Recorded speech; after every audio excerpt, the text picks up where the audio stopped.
Bombcast. Before the war. Narration. I'm no space genius, but would the moon still look like it had just exploded seconds ago if it was actually exploded 50 years ago?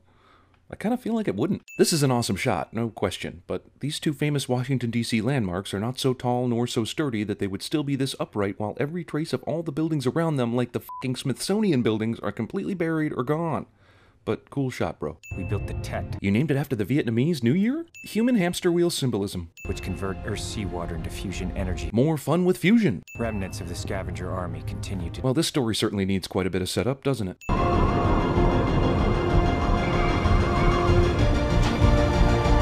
Towers of Nope. It's like after Inception, everybody had to use that noise in their movie. Jack Harper, Tech 49. Two composers are credited in this movie, and both of them are trying to combine to form Hans Zimmer. Jack Harper, Tech 49. Jack Harper, Tech 49, never stops to wonder about the other 48 techs, and why his call sign is so high despite his utter lack of evidence of other techs. Be careful out there. Always am. No, you're not. Some might say he's a maverick, am I right? Oscar-winning actress playing this role tells us this character is probably evil from the moment she appears. Movie dusts off the old make you think the aircraft has crashed when we all know it really hasn't routine. You know, I read about this game. It was played right here. In 2017, the Super Bowl is going to be played in Houston, and therefore the Houston Texans would also have to win that Super Bowl in order to stamp 2017 World Champions onto the stadium. And I'm sorry, Houston, that's just not going to happen. Also, they're in an area that was once New York, so this is not where the Super Bowl is being played in 2017. Ball is snapped. QB fumbles. Disaster. Ah, I see this was a Tony Romo game then, right? Chewing gum fixes intricate machinery cliché. Oh, so I guess it's not a Tony Romo game then, huh? A tricky dog just happens to walk into the area right after we saw scavengers lurking inside the stadium. False alarm is false. That drone is out there somewhere. Without a beacon, it's like finding a needle in a haystack. Oh, Drone 172 has a beacon, or else you wouldn't have been able to see where it crash-landed earlier in the movie. You just want to get Tom Cruise on a motorcycle. Awesome collapsible motorcycle is collapsible. Tom Cruise is on a motorcycle cliché. I know Jack just wants to f*** around and explore, but going to the ground game is a terrible piece of logic when trying to find a lost drone. Using the aircraft would be far better to cover more ground in a shorter time span, but whatever. Sir, located 172, sinkhole. Or a former building, since there are letters etched in stone that make this much more than a sinkhole. Trained soldier doesn't look where he's going, so that a well-placed lampshade can alert him to the presence of a deadly cliff. Jack falls for the old ridiculously large globe posing as a drone routine. Jack gets all cocky before he's actually out of danger, signaling his certain failure at escape. Backbreaking fall does not break back, or really seem to cause any real physical injury to Jack whatsoever. Because physics. It's not time for Jack to learn what the audience already knows, that the scavengers are actually humans, so the drone shows up to kick that revelation to a later part of the script. Drone leaves because there definitely can't be any more bad guys in any other floors or rooms of this huge underground building. The f*** did these cables come from? If they're not here right now, movie over. Movie makes a big deal out of his bike getting stolen, but then ignores it and just shows him returning in his ship at roughly the same sundown time of day. Random book lying by his feet turns out to have great significance to his moral dilemmas. Discount Wally. Vicka is a dick to plants. With this and Snow White and the Huntsman, I'm beginning to think someone at Universal wants to make as many PG-13 movies with as much back-facing nudity as possible. Underwater sex. Tower 49, you have put the whole operation at risk. I know science fiction authority figures are supposed to be assholes, but I guess I'm tired of hearing them in movies blame people for things that are 100% not their fault. Are you and Jack an effective team? The repetition of this question should long ago have tipped off Vicka that something was not right with the Tet people. Yes, the tower viewer on the Empire State Building. We saw it at the beginning of the movie. Maybe you could have saved that for this scene rather than beating us over the head with it. So does Jack go off-comm every single time he comes here? Because it looks like a ton of visits have gone into creating this paradise. And while Vicka did act like this wasn't new behavior, she definitely wasn't acting like someone who has seen this 100 times. Have your tech stand down. Tet has to talk to the communications officer, who has to relay messages back to the technician, and vice versa. There seems to be no real reason that the Tet and the technician can't talk to one another, other than it's really convenient that the technician can just disobey orders without any real repercussions. I'm ordering you to pull out. Vicka orders Jack to pull out. Jack, the Tet's offline. There's only one Tet, so that there's an entire half of each day when the authorities can't tell what Jack is doing. Wouldn't any being with half a brain build 2 Tets so that this wasn't a problem? I think it's f***ing huge. You're telling me they couldn't build 2 smaller ones from the same materials and have 24/7 coverage of all of Earth? Movie's crowd tube requires hardly any nudity. We interrupt this Tom Cruise sci-fi movie to bring you Pulp Fiction. Where are we? I'm Victoria. Mrs. Jack. She asked where are we, not who are we. Also, because Victoria answers this question wrong for no reason, it leads to a moment where Julia is able to restrain herself from saying, I know your name is Victoria, and that's Jack, and Jack and I are married, and we are all on the same mission, remember? Instead, Julia now instinctively knows not to say too much because it's clear Victoria doesn't recognize her. A name, Daddy. We won the war, but Earth was ruined. Jesus, once you write this dialogue, don't you go back and take out the opening voiceover that is basically this same shit word for word? I need to know what happened. You need to know what happened. Because this is somehow easier than simply saying, dude, you were on my ship with me as a crewmate, and also we used to fuck. Discount Darth Vader. This makes for a cool transition, which is why movies do this shit all the time, but a violent gun butt to the temple would kill a person, like 2/5 of the time in real life. It's not like the forehead is some kind of consciousness button or something. Worst blindfold ever. And that butt of the gun, which knocked him out cold, left just a scar on his nose. And how can a man die better? Unseen captor recites famous literary passage before showing himself cliché. Also, how does Morgan Freeman know exactly which poem Jack had connected with in that f***ing book? These two are f***ing married, but this chick waits forever to finally start spilling the truth to Jack, allowing the movie to have a proper runtime. I'm your wife. Man, there are only a handful of women alive right now, and Jack keeps lucking into relationships with absolute knockout babes. No, we are not an effective team. Vika is addicted to Jacka. Jack? It's seriously unbelievable that Tet has no control over the technician ship whatsoever.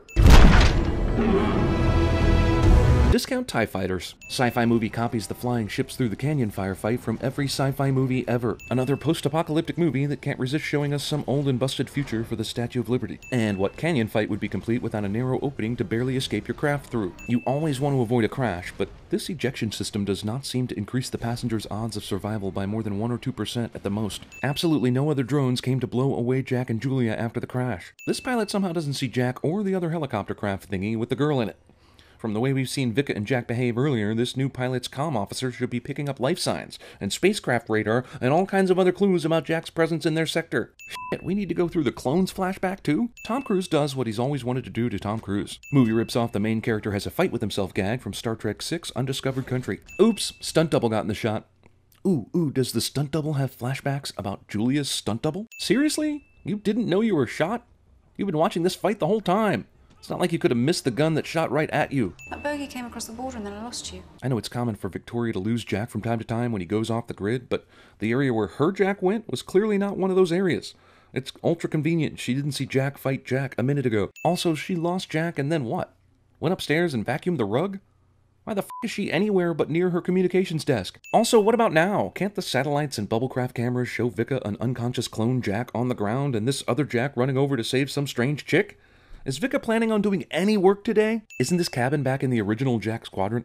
Wouldn't that be a radiation zone to clone Vika? And shouldn't she be panicking that her technician just flew with a strange woman intentionally into the radiation zone? Futuristic tech-heavy movie scolds us that a tech-free life is the only true life worth living cliché. You look like shit. Well, he looks pretty much the same as he did when he left, only cleaner. And the Tet sent troop ships down. The doors opened and out you came. Astronaut Jack Harper.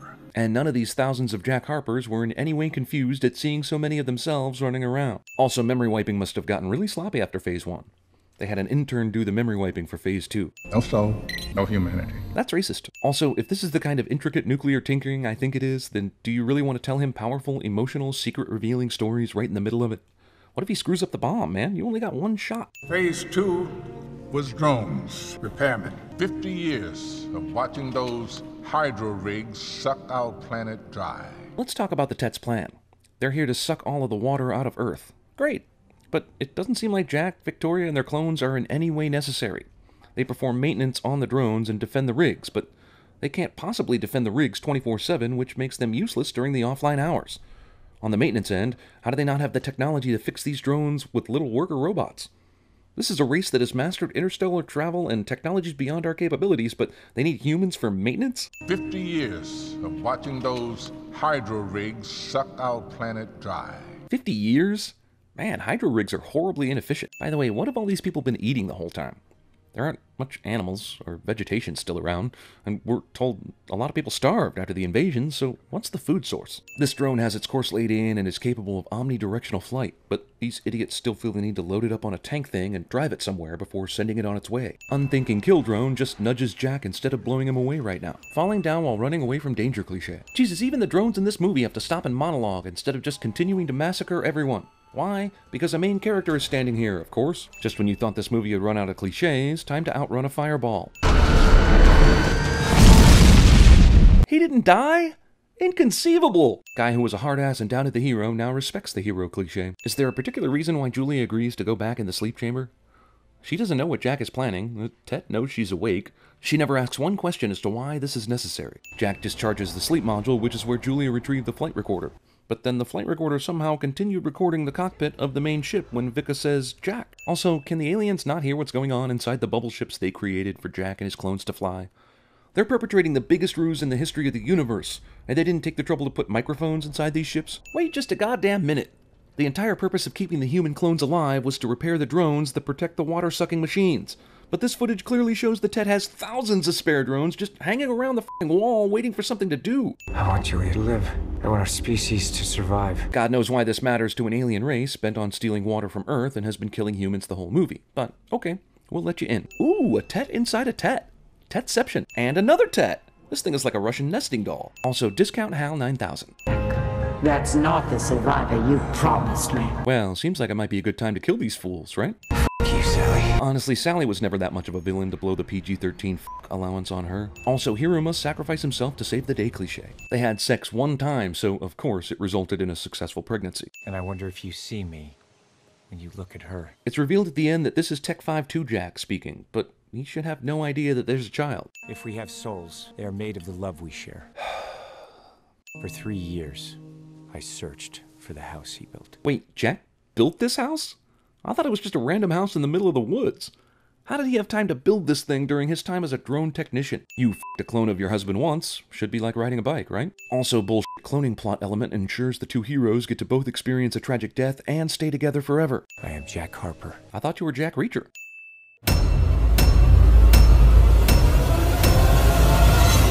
That's impossible. That's impossible.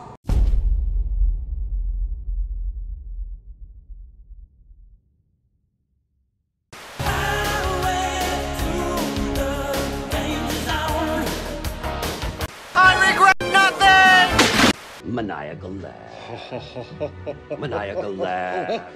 Maniacal laugh.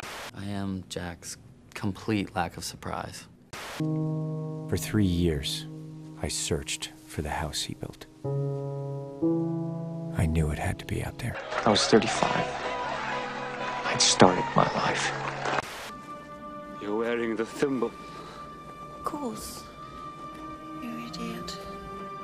I always wear it. I've always worn it. I've always loved you. Hey, man. Look at that knob on that radio. Man, that is huge. Man, you're going tonight, Chinese. Well, that's a big knob, that's all.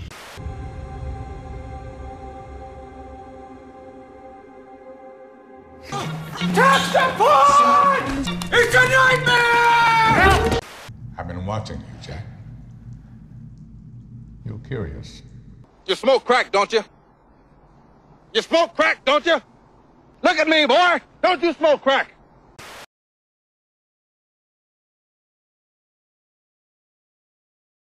You know what I would be doing all day if I was Vika? We're going streaking! Listening to audiobooks. It's the perfect way to catch some entertainment while still keeping an eye on Jack and the drones. Fortunately for you, audiobooks are not some space-age futuristic technology. Hello, computer. They exist today. And the best source for audiobooks is audible.com. At audible.com/CinemaSins, you can find over 150,000 titles and get your first book free. You can even brush up before Tom Cruise's next big sci-fi film, Edge of Tomorrow, by grabbing All You Need Is Kill, the book it's based on. All you need is kill. It's freaking awesome. Awesome. So don't waste your days sitting in a boring old sky tower doing nothing. Waste it sitting in a boring old sky tower while listening to audiobooks. You may think it's not an urgent decision. No! But it is! Check out the amazing selection at audible.com/CinemaSins today and get all the benefits of reading with none of the actual reading. The choice is yours. The decision is mine. Just don't screw it up. Oh, sod a dog. I've made the wrong decision, haven't I?